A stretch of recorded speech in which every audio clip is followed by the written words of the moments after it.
Apakah kamu memata-matai kami di sini? Salah satu murid perempuan berkata dengan marah.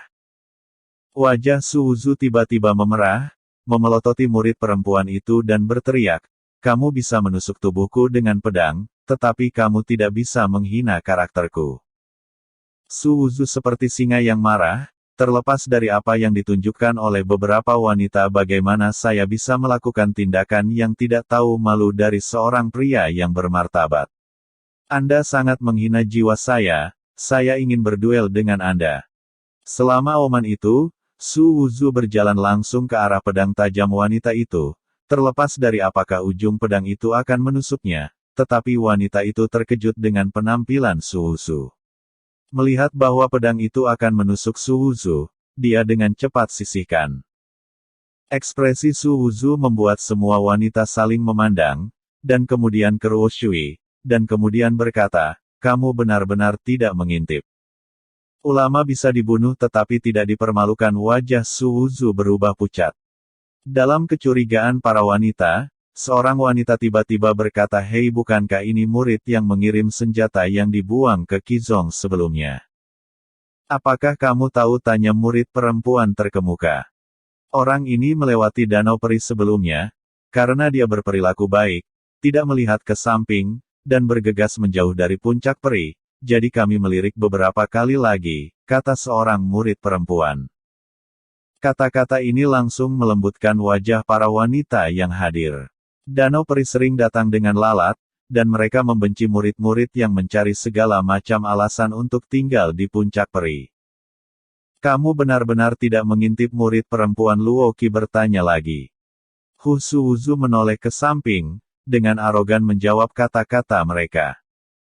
Dia seharusnya tidak menontonnya. Bagaimanapun, Suster Ruo Shui ada di sana. Jika dia menontonnya, itu akan terjadi sejak lama, dan dia akan tetap berdiri di sini. Tiba-tiba seorang wanita berkata. Suzu tidak bisa memahami kalimat yang tidak bisa dijelaskan.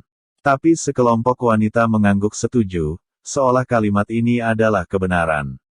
Itu karena kami salah paham denganmu, kamu tidak mengintip. Apakah itu tidak apa-apa? Suzu tidak bisa tidak melirik Ruo Shui, berpikir apa alasannya. Apakah ini menghilangkan kecurigaannya? Suzu masih ingin mengelabui para wanita ini agar percaya bahwa dia harus menghabiskan banyak trik. Namun, Suzu tidak bisa tidak memikirkan hal-hal yang menimpanya secara tidak dapat dijelaskan, dan kata-kata mereka harus terkait dengan hal-hal itu. Jika Anda masuk akal, kami Ruo Shui adalah orang-orang yang dilindungi oleh surga. Jika Anda berani main-main, Anda akan dihukum oleh surga, dan Anda akan mati. Beberapa murid melirik Suzu dengan bangga. Suzu melirik pihak lain, berpikir bahwa saya tidak melihat Anda berdada rata, mengapa Anda bangga dengan dada Anda? Danau mata air panas Danau Peri, tidak ada orang lain yang bisa mendekatinya.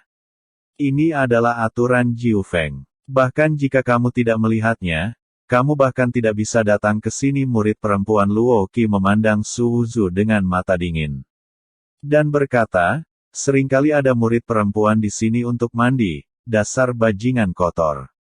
Kami masih tidak mengerti pikiran kami. Jika tidak, bagaimana kami bisa memaksa kami untuk membawa saudari Ruo Shui setiap saat? Tapi kami tidak pernah membayangkan bahwa kami melarangnya dengan keras.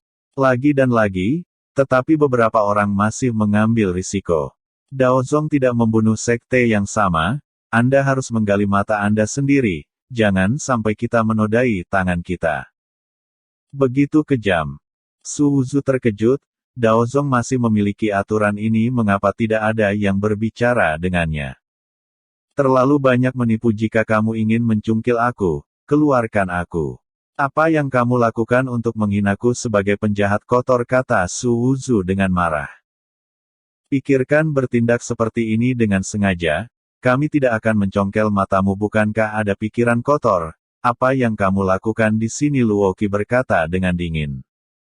Saya hanya murid baru Taoisme. Saya tidak tahu aturannya, dan saya tidak tahu di mana itu. Yang terpenting adalah, saya sudah lama mendengar bahwa Fairy Peak adalah murid perempuan, dan saya tidak berani tinggal untuk menarik kritik. Karena aku tidak berani tinggal, kenapa kamu ada di sini? Luo Qi bertanya dengan paksa. Salah satu kakak laki-laki Wu Feng membawaku ke sini, kata Su Wuzu. Siapa dari Wu Feng? Luo Qi terus bertanya. Dia bilang namanya Wu Wudi. Su Wuzu memikirkan orang yang mengirim buku pertempuran terakhir kali. Wu Wudi. Sekelompok wanita mengerutkan kening. Wu Wudi dan mereka sangat akrab. Murid benih Wu Feng, di alam bawaan Tao, juga termasuk dalam keberadaan teratas. Ia adalah keberadaan memasuki Tao. Kenapa dia membawamu ke sini? Luo Qi terus menekan Su Wuzu. Aku tidak tahu, jawab Su Wuzu. Kamu tidak tahu? Luo Qi memandang Su Wuzu dengan dingin. Saya benar-benar tidak tahu. Dia menemukan saya, mengatakan namanya Wu Wudi, dan dia mencari saya untuk sesuatu. Saya tidak terlalu memikirkannya, jadi saya mengikutinya. Saya hanya berjalan di sini dan saya tidak tahu. Tidak melihat orang lain, dan saya sedang mencari dia. Saya akan melihat Anda, jawab Su Wuzu. Seperti apa dia? Luo Qi terus bertanya. Dia pendek, dengan wajah runcing dan pipi monyet, dan ada tahi lalat kecil di sisi kiri wajahnya dekat bibirnya. Su Wuzu memberikan surat tentang penampilannya. Kamu berbohong, dia sama sekali bukan kakak senior Wu. Kakak senior Wu tampan dan ramping, kata Luo Qi dengan marah. Orang yang saya lihat terlihat seperti ini, dan saya tidak akan pernah melupakannya. Apalagi dia memang memakai pakaian Wu Feng, jawab Su Wuzu. Ekspresi tegas Su Wuzu membuat sekelompok wanita saling memandang. Alasannya penuh dengan kesalahan, dan bahkan semua orang mengakui itu salah. Namun justru karena hal inilah mereka merasa bahwa orang di depan mereka belum tentu berbohong. Kalau memang ingin berbohong harus lebih jujur, bagaimana bisa menipu orang kalau berpura-pura seperti ini? Apakah kamu memiliki dendam dengan Wu Feng? Luo Qi bertanya pada Su Wuzu. Tidak, saya baru saja memasuki sekte Tao. Bagaimana saya bisa memiliki dendam dengan Wu Feng tanpa alasan? Selain itu, saya telah melakukan kontak dengan Wu Feng sekali, kata Su Wuzu. Hah? Luo Qi bertanya-tanya, bagaimana kamu bisa berhubungan? Itu adalah kakak senior Cui Yiming dari Wu Feng yang datang untuk menantang, dan saya memainkan pertempuran atas nama Seng Feng. Ini bukan dendam, kan murid? Murid saya, adalah tugas saya untuk membela puncak masing-masing. Kakak senior Cui Yiming bukan orang yang mungil, jawab Su Wuzu. Naif. Luo Qi melirik Su Wuzu dan tiba-tiba merasa bahwa orang ini konyol dan imut. Jika keterampilannya tidak sebaik orang akan diyakinkan, lalu bagaimana bisa ada begitu banyak keluhan di dunia? Bisakah kamu mengalahkan Cui Yiming sebagai murid sekte luar yang memberikan pecahan tembaga dan besi? Luo Qi juga mengenal Cui Yiming. Saya sebenarnya adalah murid inti ketika saya memasuki sekte.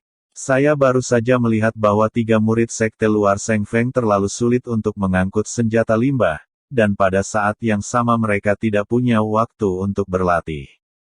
Saya takut mereka akan melakukannya.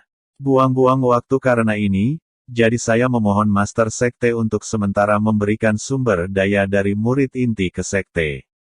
Mereka, kata Su Wuzu. Kamu awalnya adalah murid inti, kamu mengubah identitasmu untuk bersimpati dengan murid luar. Luo Qi terkejut, tidak percaya bahwa ada orang jahat seperti itu di dunia ini.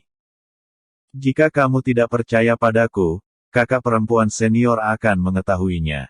Selain itu, karena aku membuat marah Master Sekte menemukan alasan untuk menekanku, dan semua orang di seluruh Seng Feng mengetahuinya, kata Su Wuzu. Xiao Shan, periksalah. Luo Qi memandang Su Wuzu dengan dingin, jika ada kebohongan, aku akan mencungkil matamu. Dan beritahu Jiu Feng tentang tindakanmu, Kamu mungkin tidak tahu Ruo Shui. Posisi di Jiu Feng, ketika saatnya tiba. Tanpa kami mengambil tindakan, Anda pasti akan dipukuli sampai mati. Aku melakukan hal yang benar. Su Wuzu berdiri di sana dengan wajah datar. Dikepung dan dipenjarakan oleh sekelompok gadis, Su Wuzu tidak merasa terpenjara sama sekali, tetapi merasa sangat bahagia. Bagaimanapun, ini tidak mempengaruhi kultivasinya. Dia duduk di sana dan menggunakan mangkuk hitam untuk terus mempengaruhi keseriusan, dan keseriusan itu masih perlahan menembus. Sangat menyenangkan memiliki sekelompok gadis cantik yang menemani latihan, dan juga sekelompok gadis yang tahu dengan baik. Terutama Ruo Shui, yang halus dan lemah di samping, sangat cantik dan halus, saya merasa kasihan untuk itu. Kakak senior Luo, saya pergi untuk mencari tahu penyelidikan tentang pengangkutan senjata yang dibuang. Setelah murid bernama Xiaoshan kembali, dia menjelaskan semua yang telah dia selidiki. Ia lalu menyimpulkan dia memang bertukar posisi dengan mereka bertiga karena simpatinya. 3 orang yang pemalas, menjadi sangat pekerja keras karena ibadah dan belajar darinya. Dengan bantuan sumber daya, mereka benar-benar menerobos kebawaan lahir dunia dalam satu gerakan. Singkatnya, semua wanita yang hadir memandang Su Wuzu. Apakah Anda pikir ada orang jahat seperti itu di dunia ini?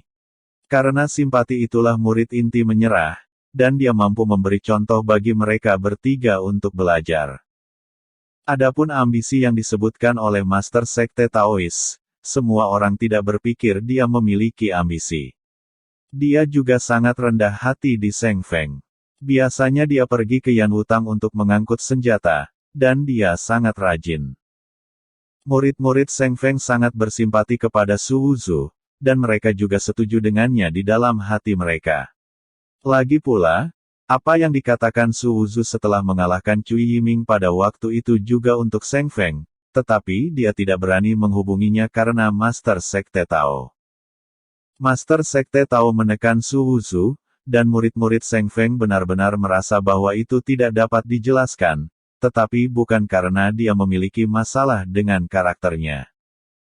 Setelah Xiaoshan mengatakan ini, beberapa murid mendengus dingin. Apa ini? Master Puncak juga mengatakan bahwa Master Sekte bukanlah hal yang baik. Dia telah melakukan banyak hal yang tidak dapat dijelaskan. Saya mendengar bahwa dia paling menyukai masalah seperti itu. Murid. Karena Su Wuzu tidak menyenangkannya, itu berarti dia bukan orang yang sama. Singkatnya, banyak wanita mengangguk setuju. Pada saat ini, Ruo Sui berkata dengan cukup bersemangat karena dia membuat kesalahan tanpa niat. Semua kakak perempuan, biarkan dia pergi.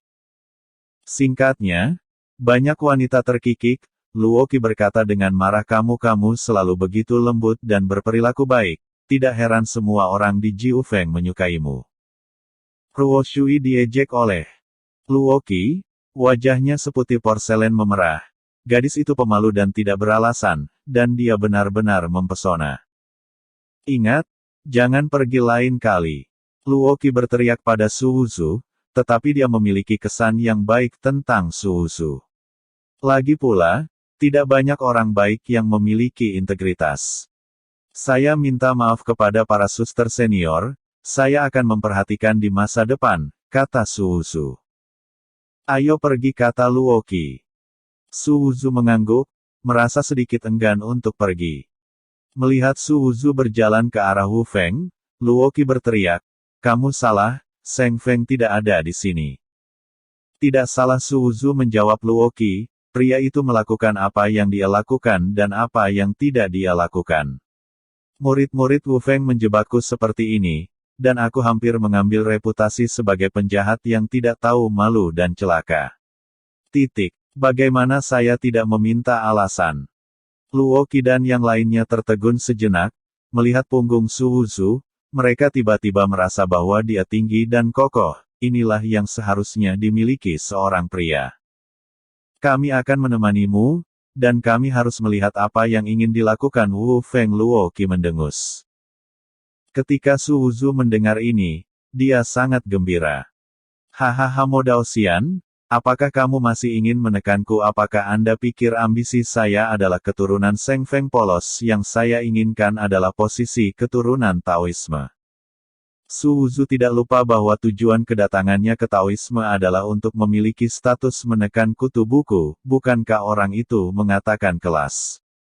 Pada saat itu, saya akan berbicara dengannya tentang kelas. Menekan saya. Hari ini adalah waktu untuk menghentikan permainan. Terima kasih Kak.